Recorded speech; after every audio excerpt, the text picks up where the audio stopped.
Good morning, ladies and gentlemen, and thank you for joining us for the July edition of Renew Canada's InfraIntelligence discussion series. Today's topic will be designing infrastructure for disruptive events. I'm your host, Andrew Macklin, managing editor of Renew Canada, with you once again to moderate today's conversation. Thank you so much for joining us on what I'm sure is a very busy Thursday morning for many of you. We appreciate you taking the time for what I know will be an excellent 90-minute conversation. We've got four speakers that we hope to have join us for today's conversation, and we greatly look forward to having the conversation with you today.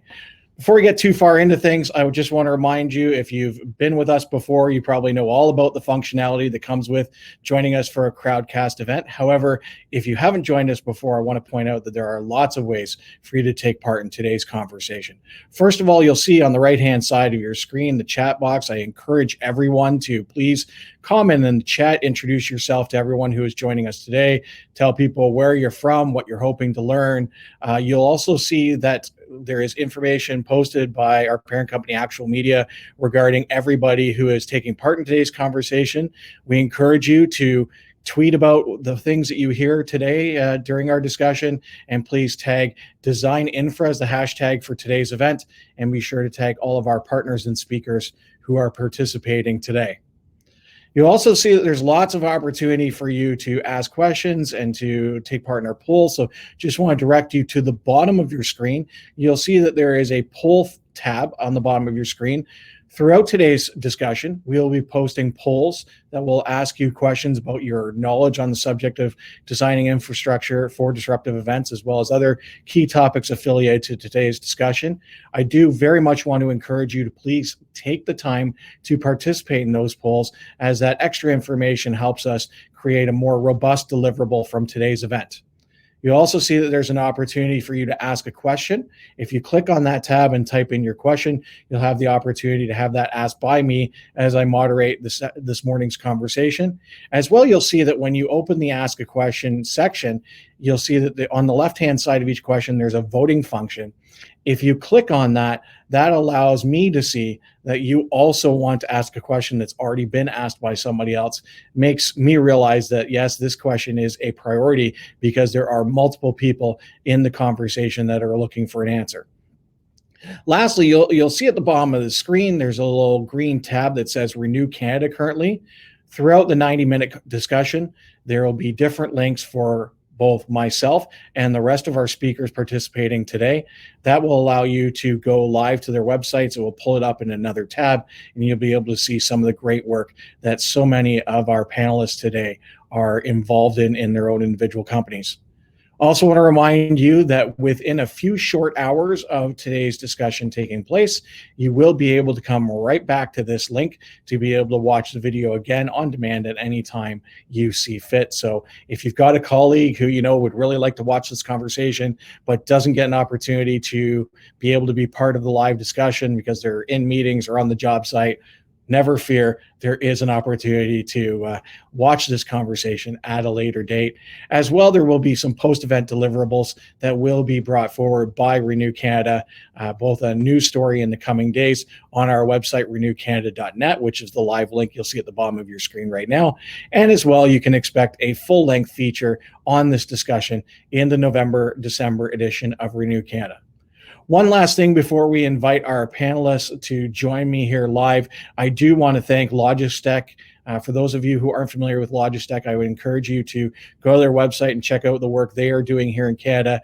They have graciously supported today's event, and we do want to thank them for supporting today's conversation, one that we think is very important and not getting the kind of attention that it is due, which is why we are here today. So, I think you've heard enough from me. I think it's time for us to dive headfirst into our conversation.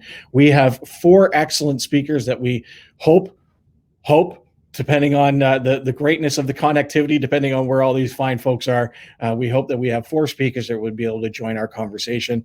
And I'm going to quickly let you know who each of them are. First of all, Martin Bureau. Martin is a professional engineer who has been working in research and development since 1992. He holds a doctorate of material sciences in polymer composites, a master's in applied sciences in metallurgy, and a bachelor of engineering in metallurgy. He joined Synexon in 2013 as senior director of research and development and is now vice president of innovation. His primary responsibilities consist of supporting the growth of the infrastructure and environment divisions, as well as of affiliate company Needner Incorporated, through the development and introduction of new products and processes, including intellectual property management. Martin also acts as an expert in the process development and manufacturing for Synexon's needs. He has extensive experience in manufacturing processes, process structure, performance relationships, and the mechanical behavior of composites, polymers, and foams, which he gained at the National Research Council of Canada between 1998 and 2012. Martin, thank you very much for joining us today. It's my pleasure. Thank you. Our second speaker to join us is Rory Baksh. Rory has over 21 years of experience in growth management, official plan reviews, and municipal comprehensive reviews, environmental and social impact assessment, strategic environmental assessment, climate change, and social advancement. Rory has extensive experience in policy analysis, land use planning, long-range infrastructure planning, institutional strengthening, and stakeholder consultation. He has designed and implemented numerous public engagements for a wide range of community-based and strategic projects and is currently a partner with Dillon Consulting. Rory, thank you for joining us today. Good morning. Happy to be here. John Howe is a thought leader and strategy advisor at Wood. John is a transportation financing, investment, and project evaluation executive. He is a subject matter expert, thought, and influence leader. He has 20 years of experience in the public and private sectors. Prior to joining Wood, John was vice president transportation at Cole Engineering and served in senior roles at Asset Future and Parsons Brinkerhoff in the United States. Hopefully we'll have John with us shortly. And our final speaker that we are so excited, we just had her come on board for our conversation yesterday afternoon. We're really excited to have Heather Morgan. Heather Morgan oversees sustainability and risk management at AECOM's New York City office. She brings 17 plus years of experience in flood risk management, infrastructure planning, landscape architecture, and landscape archaeology from projects focused on sustainability through climate adaptation. Heather applies a transdisciplinary strategy for redefining the relationship between our human inhabitation and the natural system. Many of her projects have required robust stakeholder and community engagement processes where she applies risk communication, risk education, and risk-informed decision-making for large-scale urban integrated civic infrastructure projects. Heather previously worked at the U.S. Army Corps of Engineers headquarters in Washington, D.C. as a civil works sustainability lead and national sustainability program manager. Heather, thank you so much for joining us. Very happy to have you here. Thanks for having me. No problem. So, folks, why don't we just dive right into our conversation? And, well, let's start here. The COVID-19 pandemic has tested our resilience in a different way than a typical disruptive event, namely a natural disaster. So I'm curious, from your standpoint, were we ready for it and did we adapt well? Martin, perhaps let's start with you on that.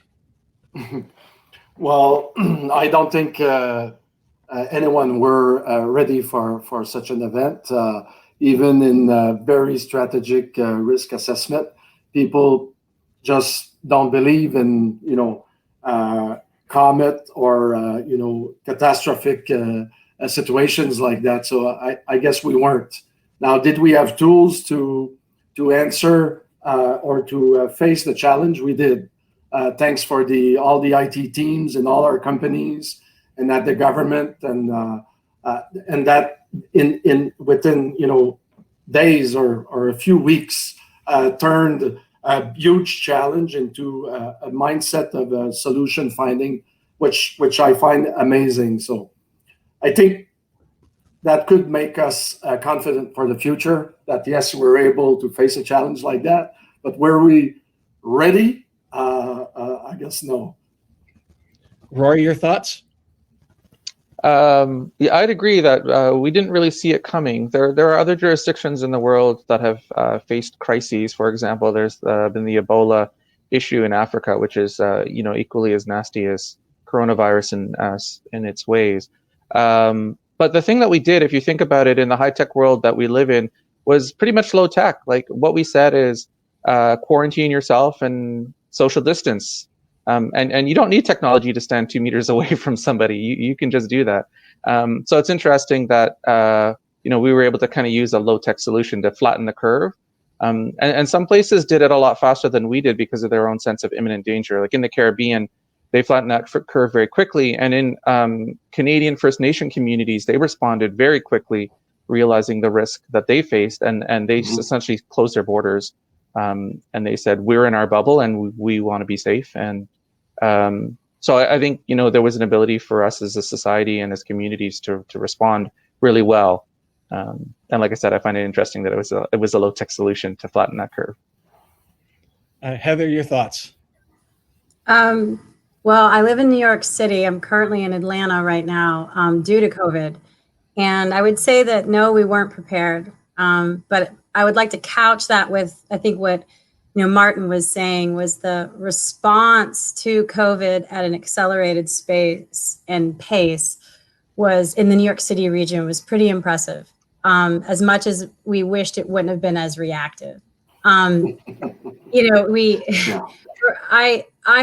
ride my bike to work. I ride the subway a lot. The last several months I've been riding the bike a lot. So I think at a personal scale, even the ability to ride your bike and know that I wasn't necessarily exposed on the subways was a jump in scale. And then working at AECOM, we had the privilege to try to help out through FEMA taskers, everything from designing alternative care facilities to working with our industrial hygienists. You mentioned Ebola, that had done work for the Ebola pandemic, and really start to unpack, well, how do you help your mayor and your governor allow us to retain our quality of life in any format, and then also protect us a little bit in the future. The scales of services and reaction in a very quick time went from building temporary alternative care facilities to writing social distancing for MTA transit, and then all the way to putting in sensors into wastewater treatment facilities so that when there's more of the virus, unfortunately, in the black water coming out of the urban context, we were able to see raising levels in the virus in human waste at the wastewater treatment facilities. So there has been a bunch of leaps and bounds, but sadly, totally not prepared. Absolutely. Rory, I just want to quickly go back to one of the points you just made, which was about the First Nations communities across Canada that were closing their borders when the pandemic broke out. And I think one of the interesting things about that is that I think when people first heard that, they just assumed it was, those remote communities in, the northern stretches of the provinces.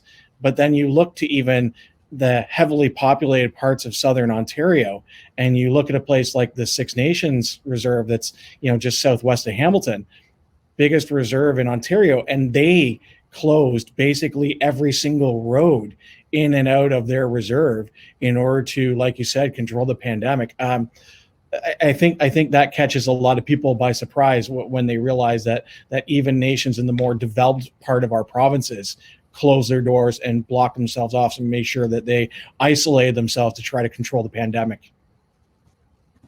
Yeah, it's I think it boils down to community leadership, and that's one of the things that at the end of the day differentiates the communities that succeed in any situation.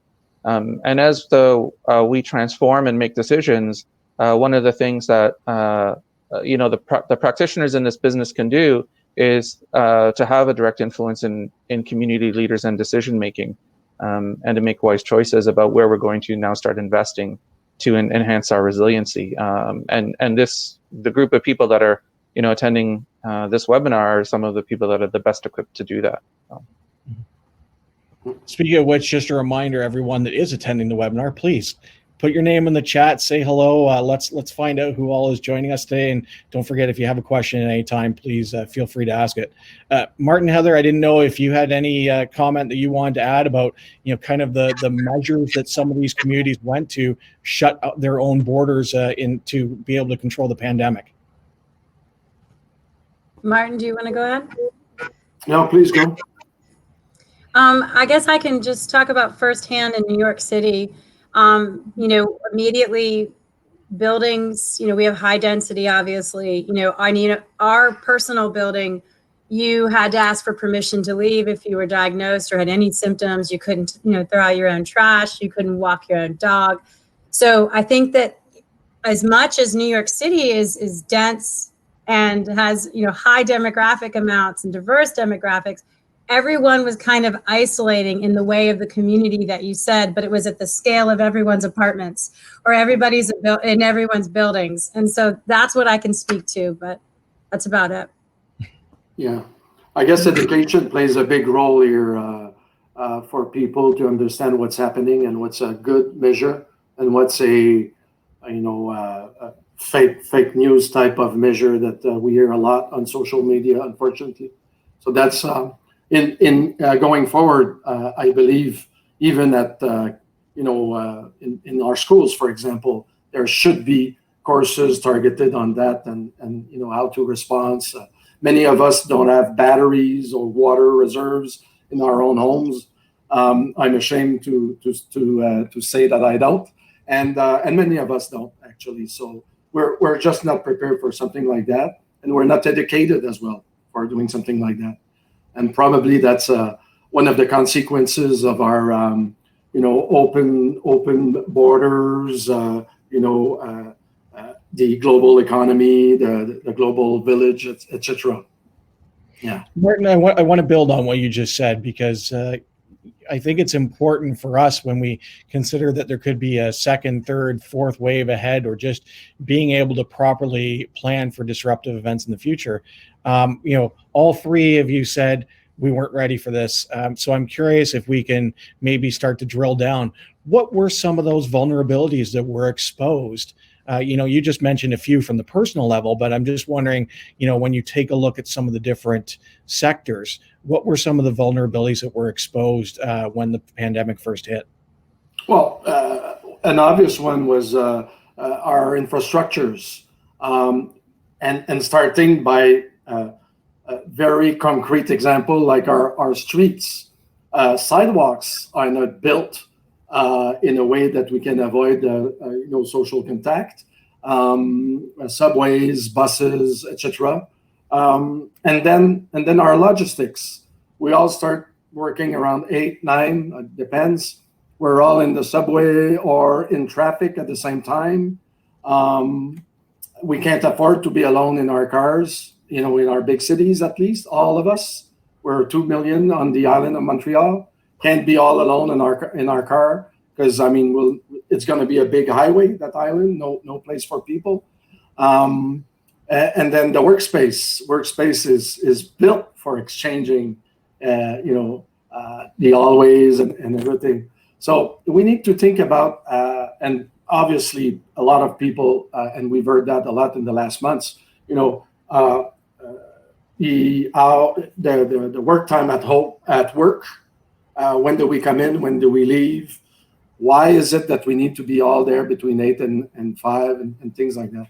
And more importantly, at least for us and the panelists here, infrastructures in particular, water infrastructures, transport infrastructures, rely on people, low level of automatization, lots of vulnerabilities with respect to the state of the infrastructures right now. Federal government is investing a lot of money into underground infrastructure and all infrastructures in general, but in Canada. But knowing the state of this infrastructure, half of it is in critical state. There's certainly a lot to do planning ahead, and the assessment management functions that probably ACON and other companies provide service with or for will be key in the future. Rory? I'm going to kind of pick up on that piece that Martin noted, which was the fact that our infrastructure, for it to be operated, it still relies very heavily on direct human interaction. And so, obviously, huge thanks and applause to our frontline workers, because there's a lot of people in infrastructure service delivery that were essential workers and had to go to work at a very, very scary time. So we are so grateful for them. Yeah. But if we are going to then slowly begin to move towards some of this automation and remote control and things like that, one of the things that actually did emerge, which was that was exposed, was that we are not as cyber secure as we thought we may be. For example, everybody started using Zoom, and then after a little while, Zoom got attacked. And so Zoom had to actually implement greater security measures. Some people may actually recall that. And we're still seeing, because my IT company, my IT team, feeds me information on what's happening in the cybersecurity world, is they're still seeing malware attacks. That never stopped, even though there was a global pandemic. The hackers actually said, well, we'll go easy on healthcare facilities while COVID is out there, but we'll still be hitting other industries. And they were very, gracious about that, but that continued. So, there's something there to keep in mind. Like, I think it would be an innovation to move infrastructure towards remote control, artificial intelligence, greater levels of automation. But within that, there also needs to be appropriate level of security, if things are going to be cloud-based or otherwise in terms of how we run those systems. So that's got to be super important for public health, public safety. Heather? Vulnerabilities that were exposed were attached to the immediate response to the pandemic. I think that's the first 3 months. That's where I spent a lot of my time working with industrial hygienists. So I think the most concise way I can say this is we were trying to look at the life cycle of the exposure and the life cycle of what we knew of for the disease, basically. So actually, it's not a disease. It's a pathogen. So anyways, if I move through that life cycle, it is, it's in the city. We're responding to it. People are getting sick. Everyone remembers the narrative surrounded around the lack of PPE, medical equipment needed to help people that have severe symptoms. But what we had to do is we had to push past that immediate fire and say, what do we do? And I don't mean to not speak about this sincerely, because this is a tough conversation, but I'm just going to streamline it for the sake of, we're all talking right now. We got to save time. But what do we do with bodies? What do we deal with bodies in high density places? When we are having the increase, unfortunately, of deceased, and we don't know what to do with the fluids in the body, how do we deal with the body bags? How many body bags do we have? How much PPE do we lose for the amount of people that have to handle the deceased and transfer them? Where do we store the deceased? Where do we have space for this?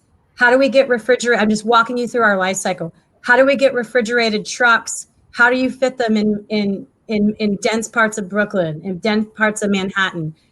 Wait a minute. Do we need incinerators on site? What about all the human and body waste for the patients and anyone treating them? Wait a minute. Do we just need crematoriums on site to stop the life cycle of everything spreading from these hotspot hospital centers to the rest of the region? Wait a minute. It stays in fecal and urine matter for several days. This is every time it rains, this is going into our combined sewer overflow problem and expending out into our ecosystem, or what's left of the ecosystem in New York City. And when you start mounting that over maybe 5 days of talking, I mean, you're talking accelerated pace of discourse between us and the stakeholders and our clients we were trying to help, you start really seeing how vulnerable you are. And in addition to the great points that Martin and Rory are saying, and one of the things is that we have to continue to land plan and understand when we have pandemics, what we kind of rested at as a very conceptual option was regional hospitals that are specifically activated when a pandemic happens, where you have the room to treat the life cycle of the disease, as well as people that have to stay there around the clock. You mentioned quality of life for workers in transit. MTA employees were hit massively. There was a lot of information there for the family members that lost their families that were working in the transit environment. And then the taking care of the medical staff and trying to create like a campus so that if they can't go home to their families, Well, how do we provide them a good environment where they actually get the psychological recharge to go back into the emergency center?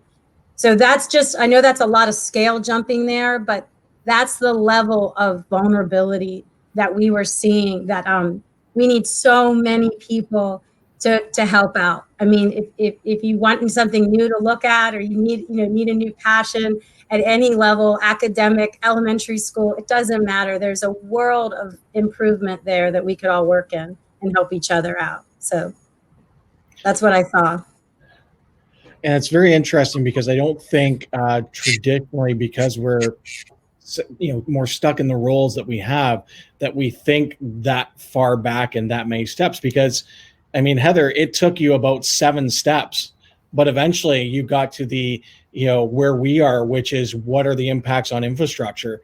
And suddenly it's like, oh my gosh, there were so many steps that impacted so many people, that led up to this significant problem that we're now dealing with our infrastructure. And Martin, I mean, I know you deal a lot in the water space. Canada didn't quite get hit to the level that, say, a place like New York City got hit, but were those concerns there within our own water system to be able to handle these new impacts that we were seeing through the pandemic?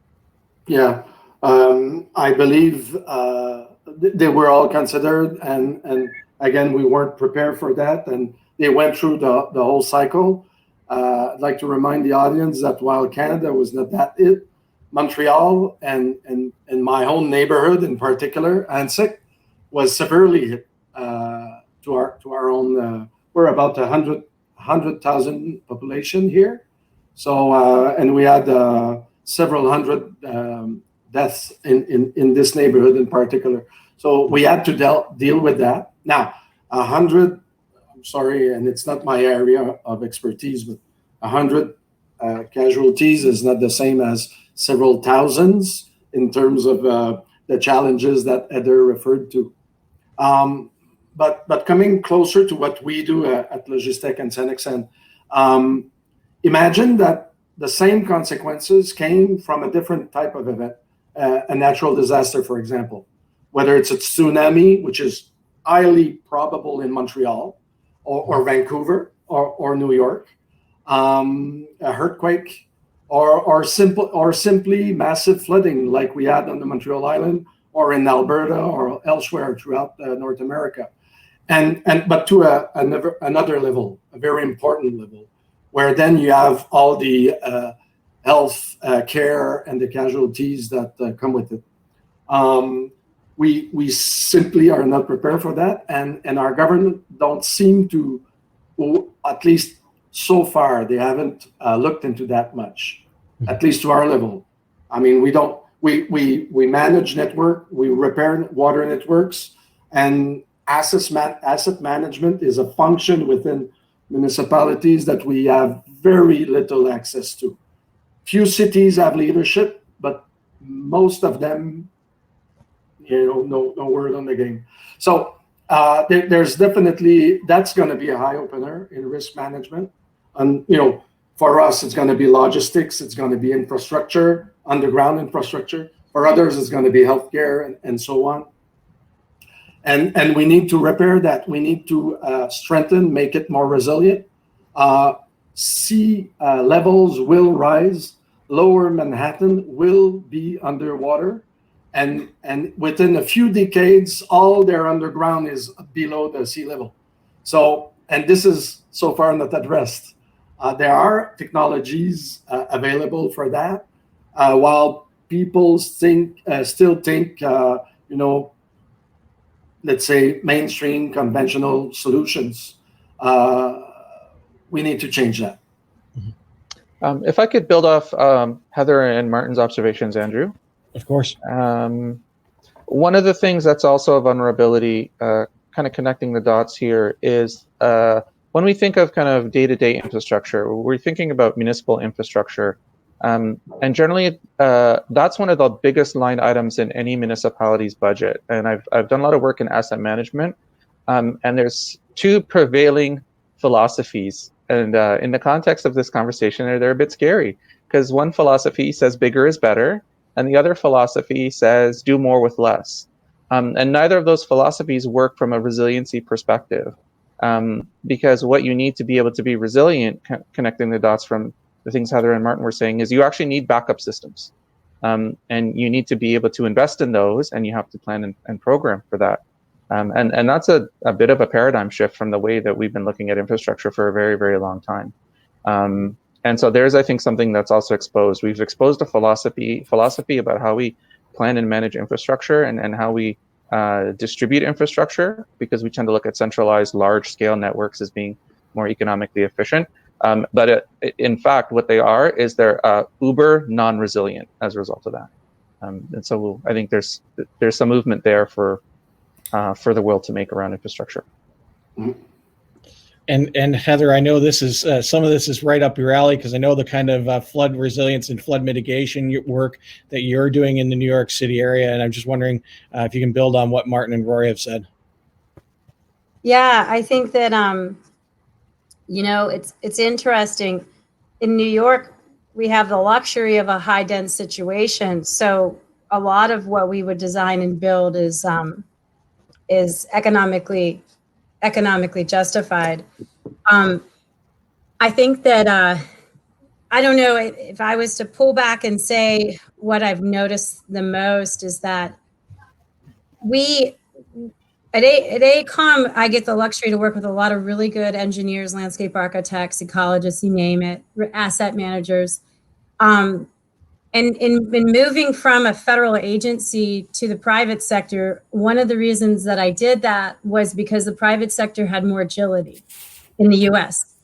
And I think that when we're looking at these cities and when we're looking at ways to unpack them, the designers can circle and look at these solutions, but until we've actually allowed the public to be empowered by them understanding how their natural system is changing, the narrative is, this is something that's happening to me. Whereas if you can empower your general public, the people that come to your community meetings, I always say that I'm not successful unless my 11-year-old niece understands my coastal surge model, right? Because the thing is that, you want people to you want people to feel that they've been given information that empowers them, that they can do something about what's happening. And that means if a community feels empowered, no matter their resource limitations, then they can see themselves in it and they can figure out how they want to be a part of it at whatever level that it is. And so that to me is, I know this is a little bit more, most of the feedback's been about design and infrastructure and stuff, but I really think it comes down to risk communication. Well, a lot of things, this is one aspect, risk communication and risk education, and then building trust by talking very transparently about those vulnerabilities and how we can unpack that risk. I think that's where the culture of climate adaptation's got to go. We've got to move it out of the scientific justification and put it in mediums so that people can see it and validate what they're seeing themselves. I was just yesterday talking about a project down in Beaufort County, South Carolina. I'm not working on it. It was just a phone call for me to advise on it. It was another company, actually. And one of the things I said to them on the community meeting was, maybe have during a COVID environment where you can't have a huge meeting where everyone comes, maybe 2 weeks in advance, offer those communities to take pictures of where they see rain and residual flooding and nuisance flooding happening where it never used to happen in their yard. Or like allow people to validate climate change for them on their terms and let them bring that to you. Because it's going to be a combination of everything that we're doing, but I think the cultural influence and education is a huge factor of what we're dealing with, that maybe as designers we might stay away from, because sometimes it's uncomfortable, not easy. So an interesting question that's come in that actually builds on what you just said, and it's going to kind of distract us maybe a little bit, and I'll get us back onto the road of designing infrastructure. And to our panelists, this is very much an opinion-based question. So comfort level for all three of you. If it's there, great. If it's not, don't worry about it. But the question is, the role that municipal government plays is often overlooked in our society. Voter turnout is often below 50% for elections, while people take municipal services like water, sewer, and waste collection for granted. Do you think COVID-19 will increase our interest or investment in municipal governments moving forward? Yeah, I'll jump on that one. I think as we've learned as a society, like humans are super smart, but we're stupid at the same time. And I say that as a joke because we're stupid because sometimes we need like a critical event in order to hit the wake up call. And I think like Hurricane Katrina was like the first big critical event for the United States to say, OMG, what the heck's going on with regards to how we're managing flooding in this country, right? And public safety and so on and so forth. That was their big OMG moment. So I think now as a group of communities, as infrastructure planners, as infrastructure managers, as the voice of learned wisdom to the decision makers, this is a huge opportunity for us to step up and have leadership and say, look, the lack of resiliency has been exposed. The historic approaches to decision making about how we fund, plan, and design our infrastructure have come clear. If anyone's looking for the great experiment to prove it, we've just been through it and it's been proven. And so let's start looking at a different way and let's start changing the dialogue. And I think there's a lot of work to be done. Heather's touched on it, but I think there's a lot of public relations, public communication that infrastructure groups have to embrace, whether you're in the private sector or the public sector.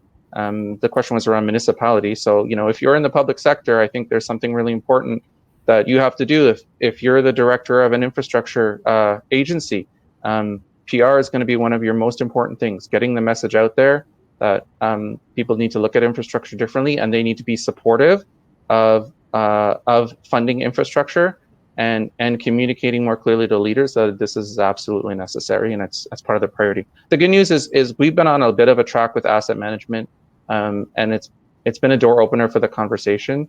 So we're not starting from ground zero, but this is a huge opportunity to really, put some strength and focus to the need for investment and to raise awareness that the fact that I can turn on my tap and get fresh water is something that we all take for granted and we should be a lot more mindful of.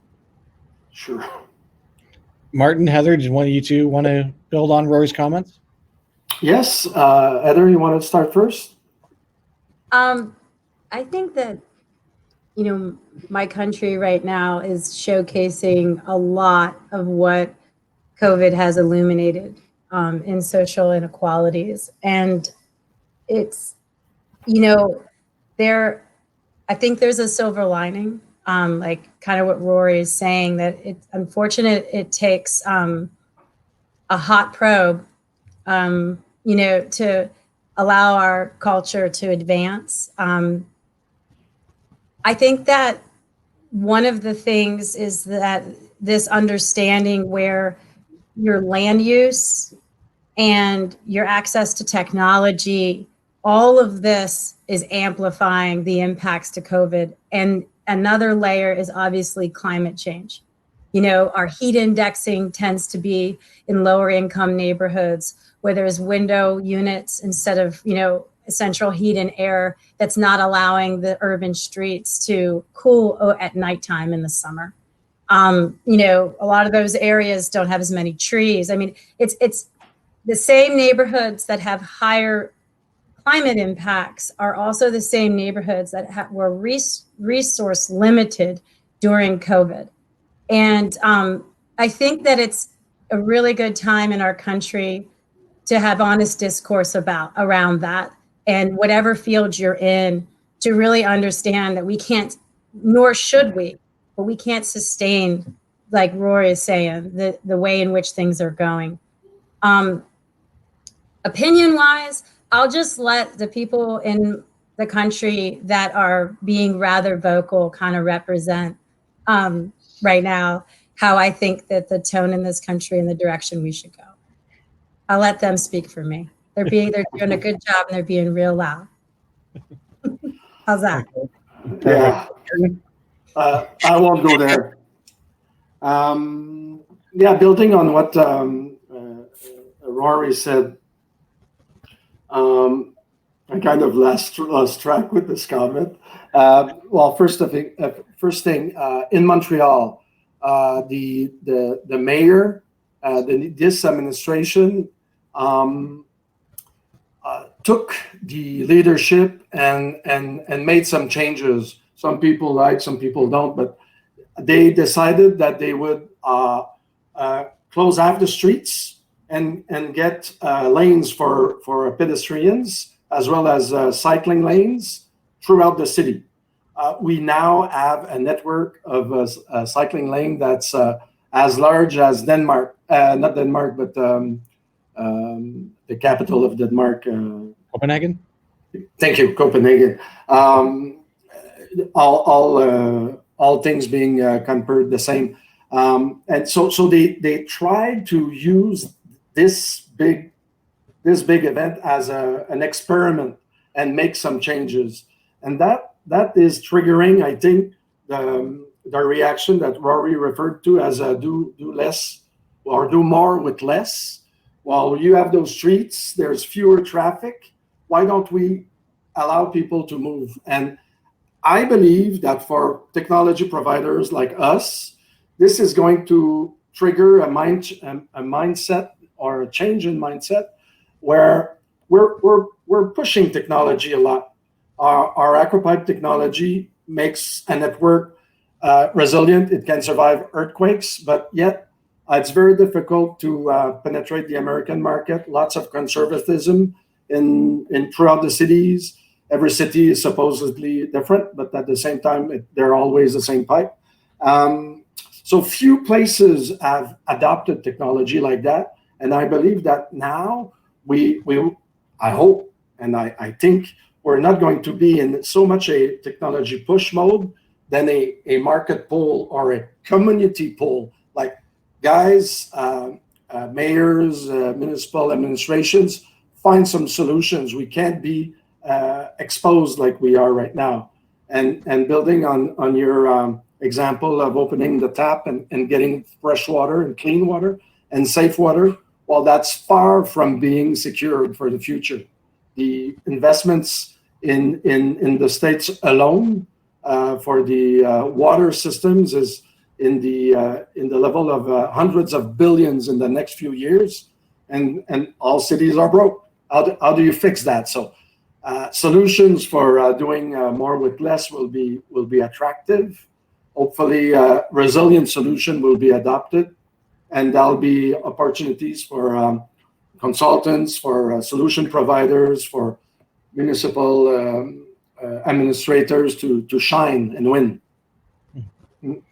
Another question that's come in that I think builds on, Rory, your comments, which is generally crisis drives action, however, most in short term.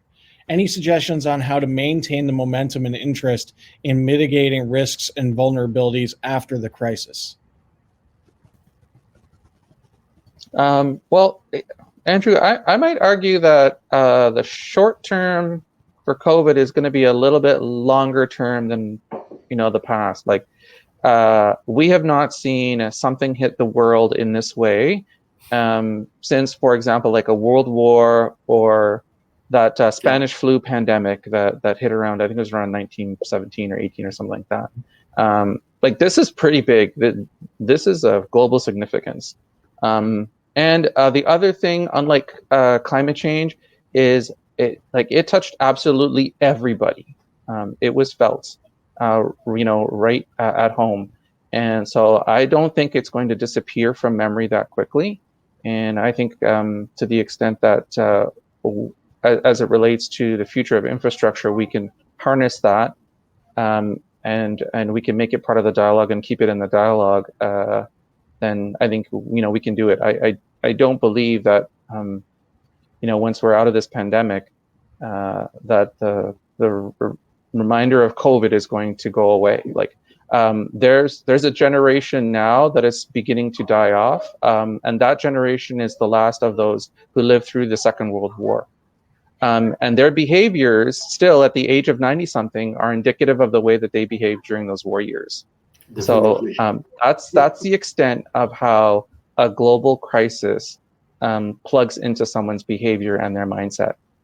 So I think, I don't believe really that COVID is going to disappear into the background. And there's going to be something else that will be top of mind. I don't know that the iPhone 12 is going to replace the significance of COVID, for example. Yeah, absolutely. Such a good point. I've been involved in many SWOT analysis, strength, weakness, opportunities, and threat. And when you do those, the threat part, they're really generally quite concrete. You see them coming, you know what they are, you can prepare for them. And all those disaster threats, you always say, wow, there won't be a comet hitting us. But actually that is completely changed. And for a few generations, people will have, so what about the pandemic? What about the earthquake?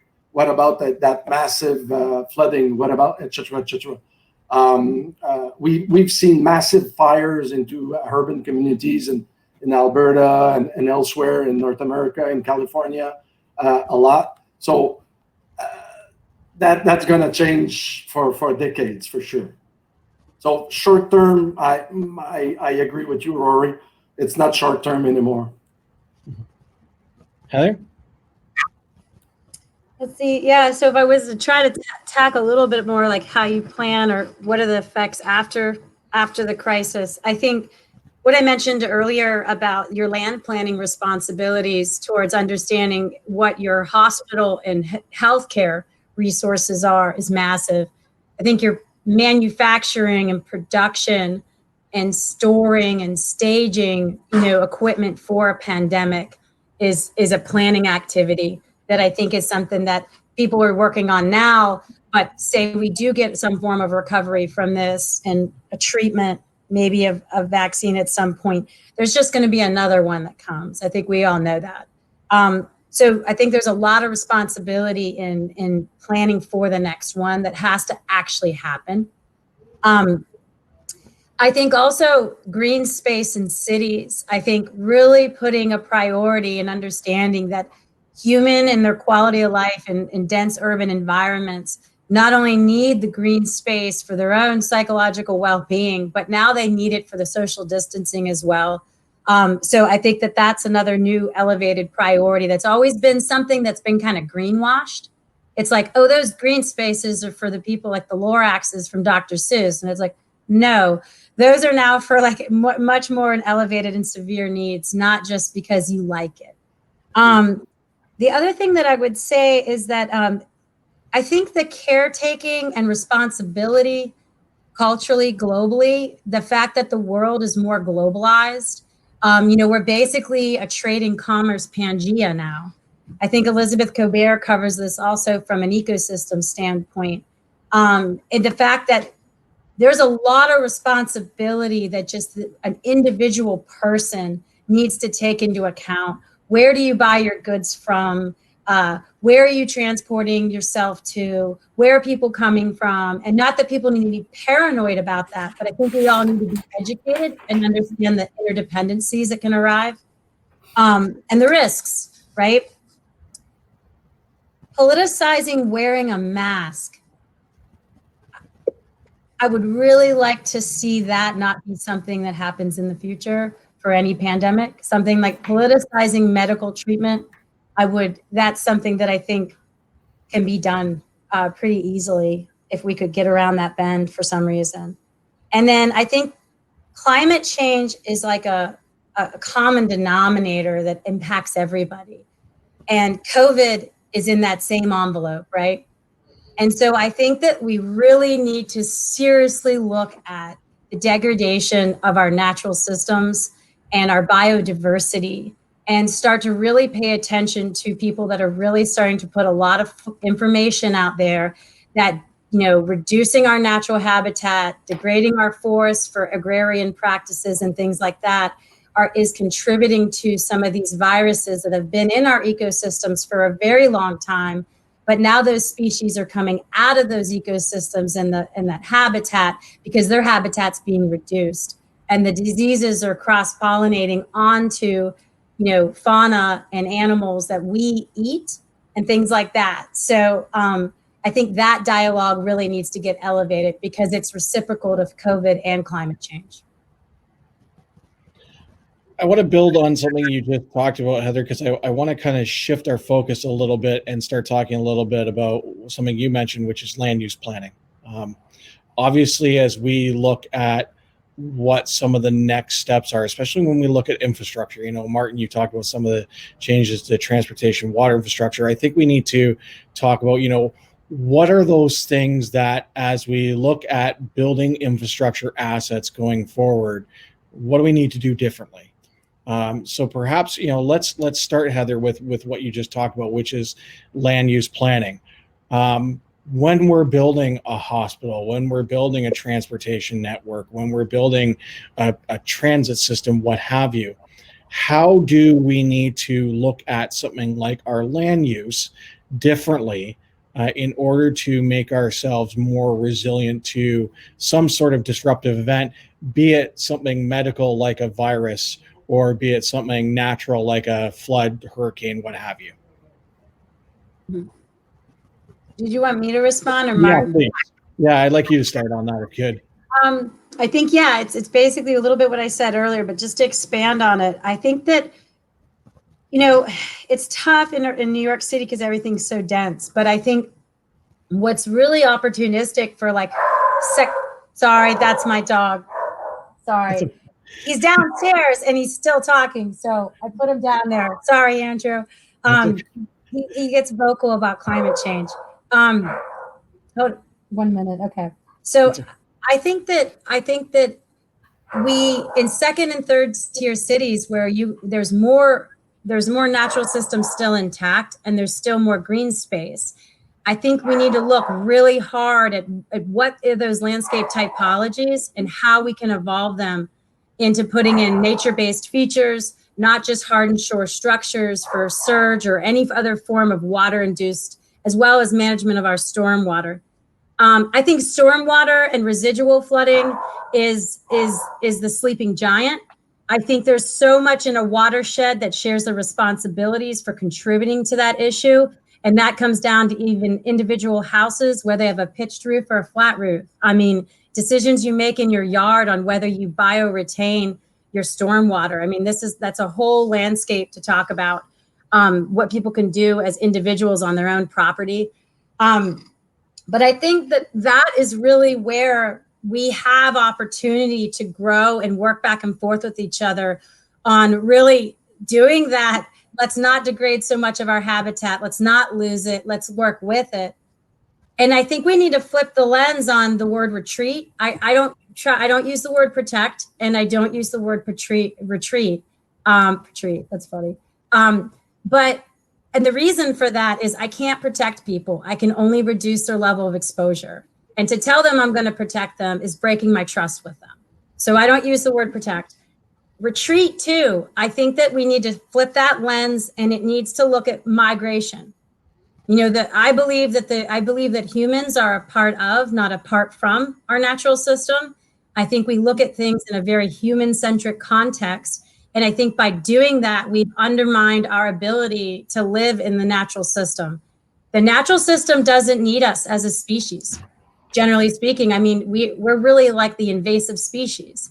And so I think if we can kind of take a step back and start to allow our land use and our land planning to reflect that more humble approach to a larger system that's funded by the basic laws of physics and gravity and sediment and everything else, I think we'll be in a better place. But we're gonna have to shift our lens towards working with the system rather than against the system, the natural system.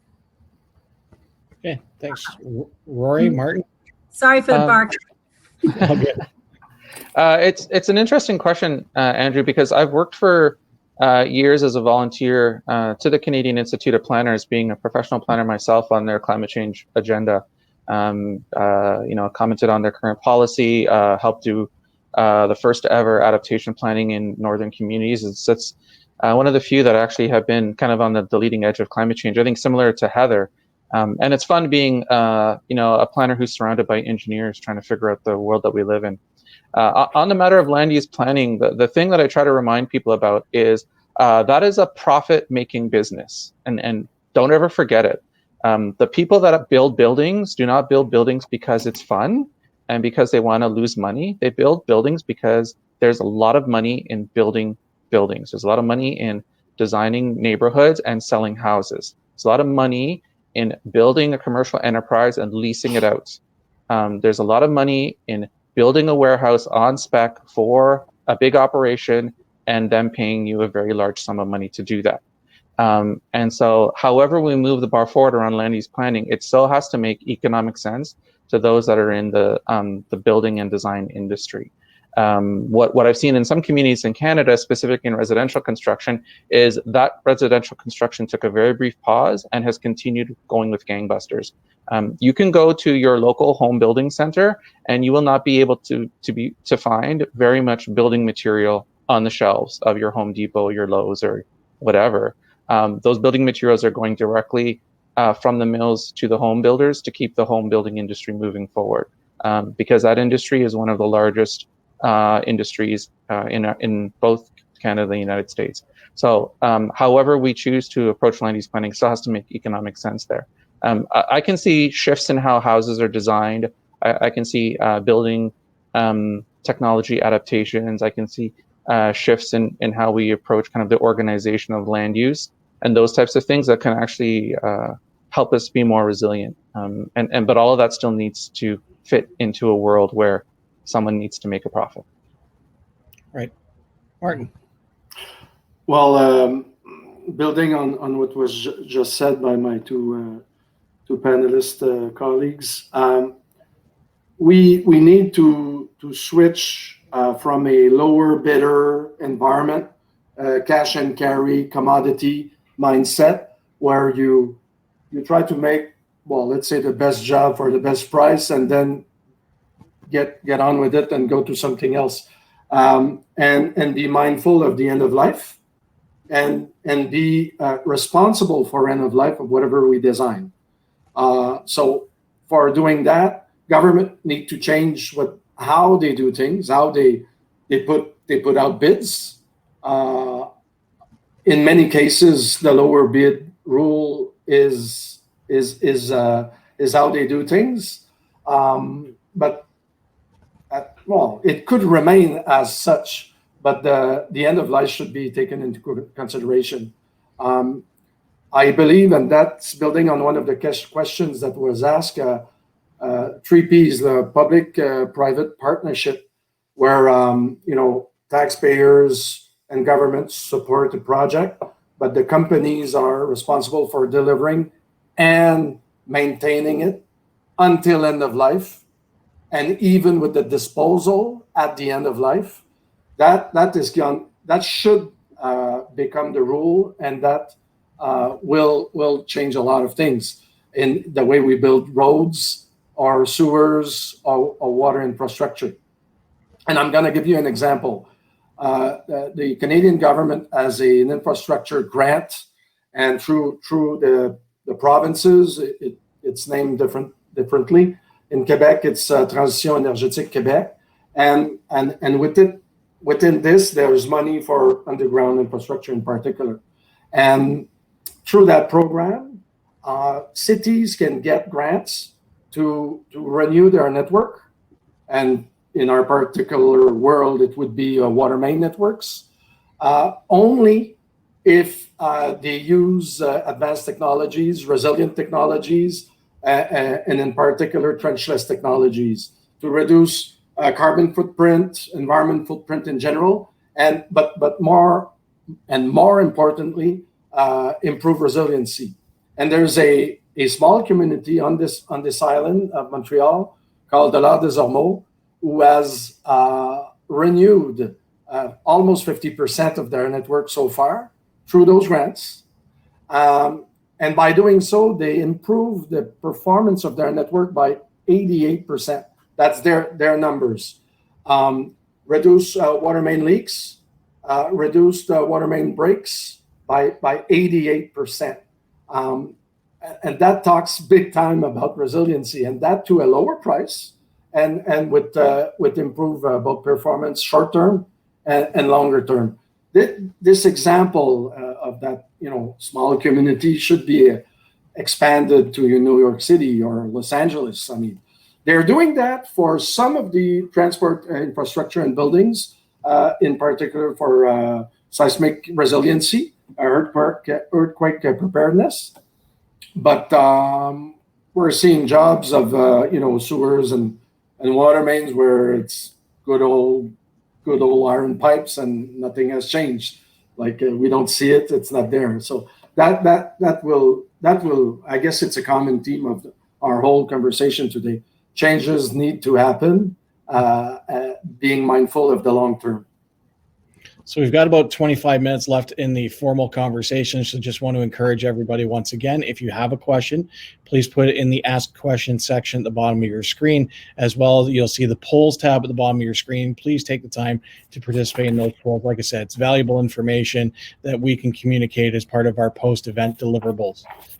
So I just want to continue this conversation with looking at what some of the specific things are that we need to do. And I think, one of the things that we've looked at, especially, and Heather, you touched on, was our healthcare capabilities. Even in some of the places that weren't nearly as hard hit as Montreal, as New York City, we still saw difficulties with testing capacity. We still saw difficulties with hospitals having enough beds to treat COVID patients on top of everyone else that they're having to treat for everyone else. And I'm just wondering, I know that healthcare design is not necessarily expertise for all three of you, but I'm just wondering, from a flexibility of design or perhaps a mobile design perspective, what are some of the at least high level considerations that we need to give when it comes to how we look at the infrastructure for healthcare in Canada and the United States going forward, knowing full well that there could be a second wave that's worse than the first wave? Or Heather, as you suggested, we might get through COVID, but it might only be a number of years before we hit another pandemic. So I'm just curious to hear from all three of you what you think we need to be doing differently in the way we think and the way we approach healthcare infrastructure, both what currently exists, but also what we are looking to build in the future. Not sure who wants to jump in first, but feel free. I'm happy to. I think there's a good kind of obvious place to begin, which is take a pause and look around your community and ask yourself what public facilities were idle during the lockdown, and what have only just recently come back online. And if we're looking at multi-purpose, multi-use, adaptive use, and investing in existing things, then there's a very kind of low-hanging fruit perspective. I'm not saying that this is the actual solution, but the one that's just around the corner from my house is my local library shut its doors and was absolutely idle for months on end. And I'm a big user of the library, being a dad with a school-age daughter, and I missed it. But if it had been designed from the outset to be multi-purpose, to be a response center for whether or not it was a natural disaster or a health crisis or whatever, that could have kept open and transitioned to its new operational purpose. So I think there are some kind of easy low-hanging fruit right in front of us. Martin, Heather? Well, yeah, I will say, it's kind of just to piggyback on what Rory said, I think that multi-purposing is really interesting. I mean, we, even in New York City, in the first phase of opening, they've been able to take parking spaces because there's less vehicular traffic in the city, and allow restaurants to put double outdoor seating because no one can eat indoors yet. And that allowed a lot of restaurants to slowly start to recover from not even being able to, fully function during everything. I think, and for me, at ACOM, I had worked with most of the disciplines that kind of are circled around water and risk management. I didn't even know we had industrial hygienists until COVID. I didn't know a lot of our industrial hygienists had done pandemic responses in different parts of the world. We had an extensive arm in our architecture and building structural engineering practice for healthcare design. What I saw was this whole new dimension of design criteria that entered the scene for that whole group of people. So that was interesting. And then outside of those scales, if I go back to that land planning scale, I think hospital associations and hospitals in local hospitals and regional hospitals need to really formulate from a land planning and asset perspective, do they have the infrastructure from a land planning perspective to handle these pandemics? That was the biggest thing, at least in the New York City region. Like I mentioned earlier, having the space, having the access, can we even get things that we need in there for the life cycle of the disease, or the pandemic, I guess. But that to me is something that there almost needs to be, those of us that deal with emergency operations for coastal surge and hurricanes and stuff like that, we have emergency protocols that are established. We have regional evacuation routes. We have deployable gates, a project I'm leading in Lower Manhattan. We have deployable gates. We have interceptor gates in our DEP stormwater infrastructure that will basically seal the city's comprehensive stormwater system to create individual basins that we can treat depending on the amount of surge that overtops the flood alignments or the amount of rain that comes out of the sky. We have to aggregate a response to pandemics this way. We have to. And we have to start to actually land plan our way through it, because we can't allow ourselves to be so resource strapped in this type of situation again. And then I think the things like putting sensors in our water bodies, putting sensors in our water treatment facilities, that we can see a spike in a virus, or maybe it's a virus no one's seen yet again. Whatever we can do to kind of insulate ourselves with proactive information rather than just reactive, I think we'll be in a safer place. Martin, I know, Heather talking about water, and that's, where the core of your work is. And it's interesting. She talked about data and sensors. And I know, from the work we do in the water sector, data analysis and sensors is the big topic right now. And we've seen, tracking coronavirus in wastewater. And I'm just wondering, from your perspective, I mean, that's got to be a real serious consideration now, knowing full well that this is a virus that we've been able to see in our wastewater resources. Yeah, well, indeed. And it's becoming a huge opportunity as well, obviously. People will be coming with affordable and solutions that make sense, that makes us more informed, more resilient, less vulnerable to a number of things. Will succeed. Coming back to the questions my colleagues answered, I believe that at our own level, we need to identify the vulnerabilities of our supply, and I mean supply in a very broad sense, whether it's supply of people, workforce, how do we work, a supply of IT. We've become, and this, I mean, we knew that we were relying a lot on those, but now we can't do our job, period, without it, because we're all home. Water, electricity, power. If I was running government, I would spend a lot of money into making sure that power is secured, and water and sewers, for sure. Because the minute you miss those, like, nothing works. They're like, period. Whatever the source of the menace is, whether it's a pandemic or a comet, for what it a rocket from the sky. So yes.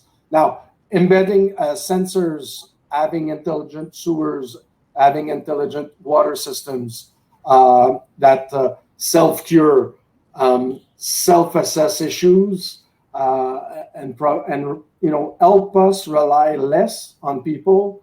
I'm a strong believer into that. So our company is investing a lot for that in particular. The pipeline industry, the oil and gas, for example, as well. And there are also environmental considerations as well. We need to protect the planet. Those new things that we find in sewers, for instance, viruses, are a real issue, and we see that they survive to the plant and beyond. We see a lot as well of emerging contaminants, or I should say contaminants of emerging attention, whether it's lead, old contaminant being newly brought back to media, or other like PFASs or antibiotics that we see in our water. We need to adapt to those and prepare and protect ourselves against. The list of things to be ready for is quite impressive now. It's I guess interesting. we're young and able to live up to the challenge. But it's interesting you bring up lead there, Martin, because I think, in the context of the conversation we've been having, we've really focused on pandemic and flood. But, Flint is a perfect example of, another kind of disruptive event that, we also have to be prepared for. It's that wider lens that we need to be able to apply to say, we're not just talking about viruses. We're not just talking about natural disasters. We are talking about things like, the similar, like the Flint lead crisis. So those are the kind of considerations we need to give as well. Sorry, go ahead. And there's a great example of response to that. So you've got the lead issue in Michigan, and that attracts or that triggers municipalities or states in the US and provinces in Canada becoming aware of their lead lines. Because New Jersey, New York, and I'm not going to list the whole, but there's so many lead lines. Montreal has a program for lead lines. Toronto does as well. And some states do currently. But it's been there for decades without us caring about it. But Flint triggered that. In Canada, we had another unfortunate great example is Waterton in Ontario. And that has actually led to the grant I was talking about earlier, which targeted making water infrastructure more resilient. So we had examples of success stories, let's say, into governments and the whole society responding to it. However, most of the time, people think it's not in my backyard. Like Waterton is fine, or that was a stupid manager decision at Flint. I agree, but we're all humans. We could have disastrous decisions like that throughout the world. Now, this is not an example where there was a mistake, or at least not direct mistake. It's a pandemic. A natural disaster would be the same. So probably that will change our mindset into how we adapt to those and adopt a life cycle analysis approach to everything we do. Might have that brand new, fancy electric car, but when we have 2 million in the road, 2 million of those cars in the road, how do we deal with the batteries? A few is an easy problem. Mm-hmm. 2,000 batteries per year is another problem. Mm-hmm. And we're not ready for those managing those batteries, by the way. So what do we do? Right. So we've got. Sorry, go ahead, Rory. There's just another little piece of infrastructure I wanted to make sure we haven't overlooked, and it's one of those ones that throughout this pandemic we've also taken for granted. And that's our information technology infrastructure. That's been key to us being able to stay connected, and for many of us to be able to actually stay employed and keep work going. We have not got to 5G just yet, but certainly I can see COVID might actually give us the ability to accelerate a little bit more to that higher level of mobile broadband, so that we're talking about greater bandwidths. But I think the other thing that's more important is like full coverage across Canada and all of our communities, because even in some urban parts of Canada, service is spotty at best, and we could do more to ensure that every citizen is equitably connected to our IT infrastructure and has the ability to access a wide variety of services through information technology. In particular, one of the things that became super important to us was e-medicine. Finally became real and normal during COVID, and it was a long time coming for Canada. And I'm glad COVID actually forced us to really push into e-medicine. I was able to take advantage of that only a week and a half ago, and let me tell you, it's amazing being able to go to a doctor and get a consult and rely on the fact that I have good IT infrastructure to back that up. Just a piece of life, a slice of life, as you say. I broke my Achilles ankle tendon just at the onset of the pandemic, and for me, e-medicine was big because I needed some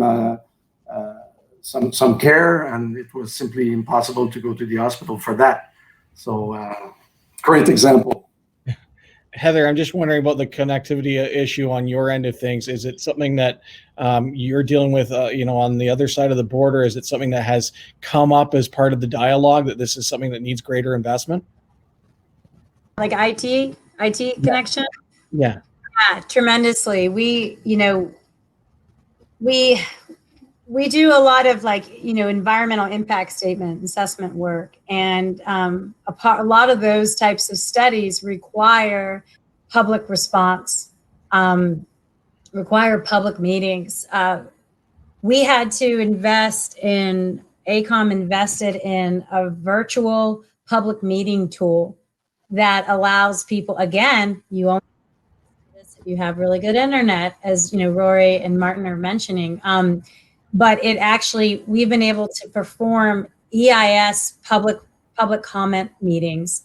So basically, if you log in, similar to this portal, you're inside a 3D room. And so you can go up to different tables, you can see drawings, you can see a report, you can turn pages through the report. I mean, it is quite impressive.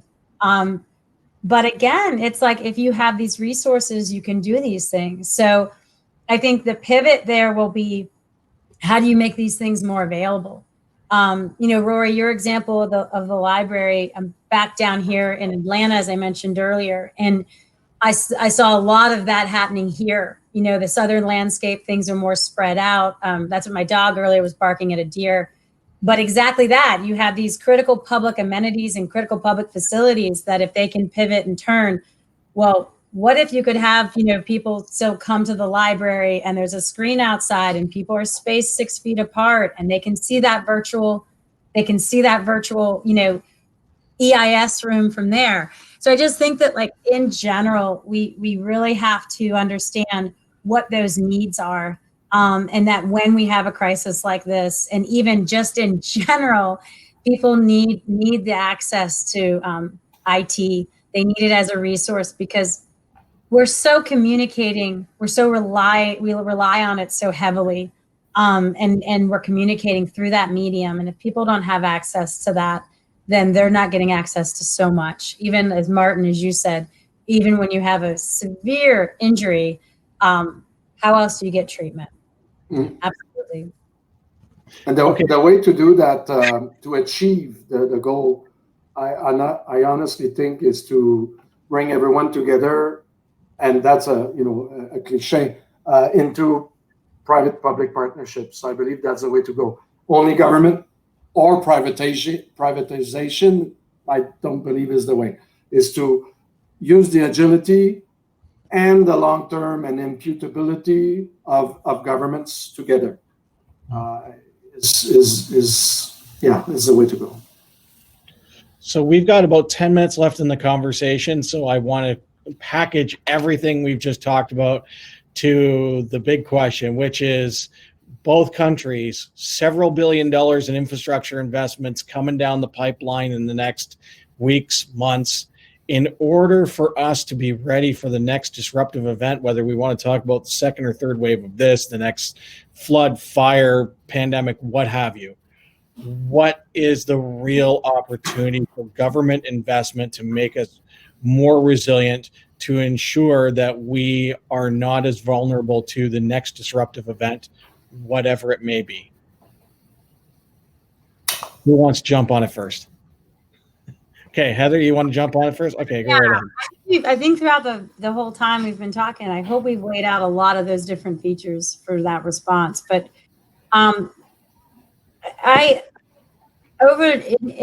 working in the federal system and the scale of risk reduction that the engineers was responsible for, the Corps has about over $3 trillion in assets, and a lot of those assets are high risk assets. So you're talking about high head dams, extensive levee systems, 13,000 miles of levee systems, 710 dams, lots of other things, and hydropower, you name it.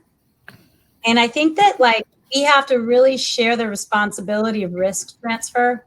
So what Martin and Rory are kind of hinting at is that we may build risk reduction in a certain way for Lower Manhattan, in a segment of Lower Manhattan, because that's what that client can afford, right?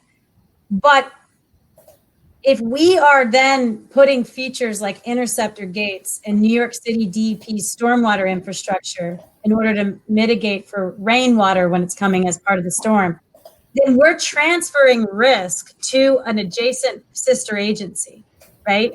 And then in addition, we're requiring New York City DEP to operate and maintain that new asset. And right now, does their yearly budget even allow them to O&M the assets that they already have, let alone all these new interceptor gates, wastewater treatment facilities? So I guess what I'm saying is that everyone uses the words like systems response and stuff like that, and I applaud that. But what surfaced for me is two things. The opportunity lies in you have to have a transdisciplinary response to these problems, meaning that no one single discipline dominates the solution that's manifest. So in a transdisciplinary response, all of the disciplines and all the different angles, stakeholders, whoever it is, communities, they're working towards a coherent whole, right? And so that allows us to look at things fully in a spectrum of dimension that I might not see from my landscape architect, landscape archaeology, and risk dimension, or that brings IT on, or whatever it is that might not be. So it's a transdisciplinary response. Transdisciplinary also is about the actual action of participating with each other, not just, hey, I'm a subject matter expert over here and I'm going to do my thing. And then I'm going to tell you what my summary is, but I'm going to hand it over to you in structural engineering language. So I think in general, we need a new generation of people that are hybrids, people that can move between the different disciplines, communicate, cross-pollinate that information, but come out with a composite answer. So I think transdisciplinary approach for a coherent whole is what we need in order to look at all the added dimension for how much and how vulnerable we are, no matter what the impact is. And then I'm going to piggyback what Martin said. There has to be a combination of a P3 strategy, no matter if it's looking at pandemic response or climate response.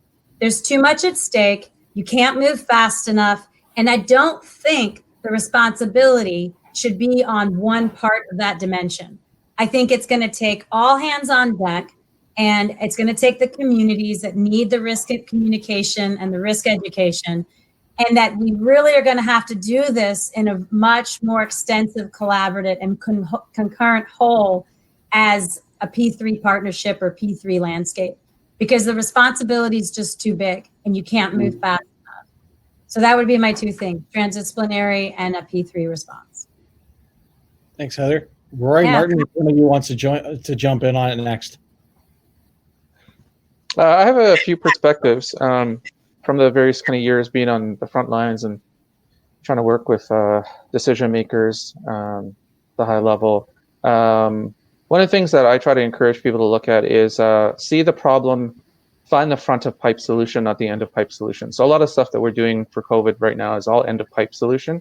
So we're self-isolating, and we're talking about vaccines and so on and so forth. But so what was actually the trigger? So the trigger was in regards to a certain pattern of activity that led to a viral mutation that created a virus that was out of control.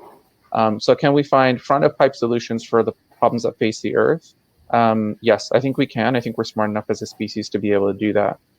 So that's the first thing. The second thing is I'll share a concept around resiliency that really struck a chord with a large audience when I did a speaking engagement.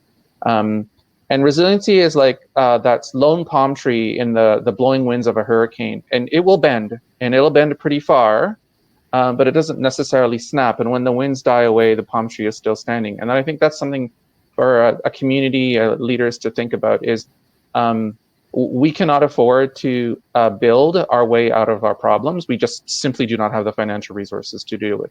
So we have to allow ourselves to bend in the wind and to recover as quickly as possible. And I think that we can do as through the strengths of our communities, through leadership, and through the actions of individual people. Those for me are really the touchstones, and those are kind of core philosophies that I think can drive really, really positive change for the future and can shape the right type of decision making. That's a beautifully said, Rory, I must say.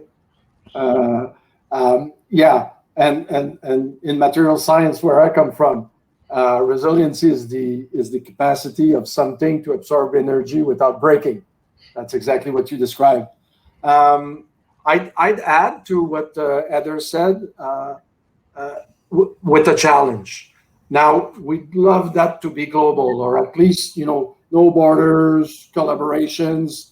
While this crisis made it appear very clearly that borders exist between small communities like Montreal, which is an island, versus its South Shore or its North Shore. Like, we don't want Montrealers here; they're sick. So that's going to be a huge challenge to collaborate, address the supply, be self-sustained, having our own chemicals. I salute the move that Eastman Kodak is doing right now. I mean, they're investing into their core competency, chemicals. Like, perhaps 20 years ago they didn't, but now they do. So they decided to address that huge gap. We don't have the chemicals to build our own vaccines or build our own medicines. But that's great. So we'll have to address that, but we'll have to be mindful of borders and adapt to that challenge. And I'm going to be humble, I don't have any idea how to address that, because they're becoming, our borders between, you live in Atlanta, I cannot go to Atlanta visit you, Heather, right now, unless I have a damn good reason. So that'll be a challenge for us. But investing in resiliency will be, and trans competency as a whole is the key. All right. Well, that's all the time we have for today's discussion. Martin, Rory, Heather, thank you so very much for joining us today. Really appreciate your input on a very important topic that is not getting discussed enough right now on either side of the border. So thank you to all three of you for joining us. Before we go, just a couple of housekeeping items that I want to address. First of all, if you get a chance, please respond to the polls before you go. You also notice there's a button at the bottom of the screen for the Renew InfraIntelligence series. We have announced the topics for the next 4 conversations. In August, it will be breaking into the market, talking about how contractors and other companies in the infrastructure space break into markets that they are not currently working in. In September, we'll look at whether or not it's time for us to consider putting a price on transportation, help bolster municipal revenues. In October, we'll discuss electrifying the economy and what steps we need to do to get there. And in November, we'll talk about mobility on demand and what that looks like in a post-COVID market. Stay tuned as well. In September, we will be announcing the January to June lineup for 2021 for our InfraIntelligence discussion series. I want to thank all 3 of our panelists, Heather Morgan from AECOM, Rory Baksh from Dillon Consulting, Martin Bureau from Synex, and unfortunately we weren't able to connect John Howe from Wood, who was supposed to join us. Also want to thank a few other people who were instrumental in helping out with today's conversation. Want to thank Andy Manahan from the Residential and Civil Construction Alliance of Ontario, the Consulting Engineers of Ontario, and the Canadian Institute of Planners for their participation in helping put together today's excellent panel discussion. And of course, we want to thank once again Logistec for their generous support to ensure that today's conversation could happen. And just a reminder that within a few hours from now, you'll be able to once again access the conversation and watch it at any time. Thank you so much for joining us. Look forward to welcoming you back August 27th for our next InfraIntelligence series discussion from Renew Canada. Thank you so much and have a great rest of your day.